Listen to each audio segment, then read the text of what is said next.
వీడియోలో కొన్ని యథార్థ సంఘటనలు మీ ముందు పెడుతున్నాను. పూర్తిగా విన్న తర్వాత మీరు కామెంట్ చేయండి. ఫస్ట్ పర్సన్ గుండేసుకొని ఉన్నారు కదా, అతని పేరు ఇవాండర్ హోలీఫీల్డ్ అండి. ప్రపంచంలోనే టాప్ మోస్ట్ బాక్సర్ అన్నమాట.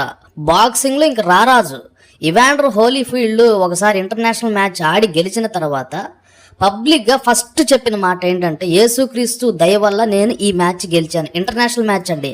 అవన్నీ కూడా మీకు యూట్యూబ్లో లభ్యమవుతాయి. ఇవాండర్ హోలీఫీల్డ్ గురించి మీరు కొట్టండి.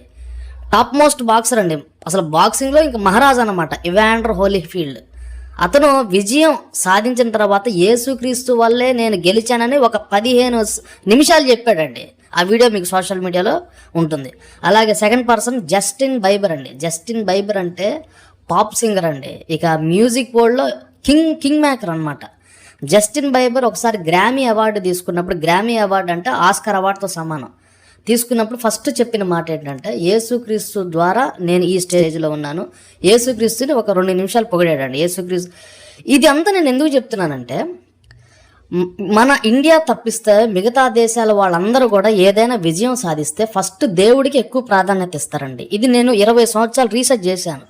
మన ఇండియా తప్పిస్తే ఈ వెస్ట్రన్ కంట్రీస్, ముస్లిం కంట్రీస్ ఏదైనా విజయం సాధిస్తే ఫస్ట్ నోటి నుంచి వచ్చే మాట, మా దేవుడు మమ్మల్ని గెలిపించాడని ఫస్ట్ దేవుడికి ఎక్కువ ప్రయారిటీ ఇస్తారండి. మీరు కావాలంటే అబ్జర్వ్ చేయండి. Western countries, Muslim countries first దేవుడికే ప్రయారిటీ ఇస్తారు.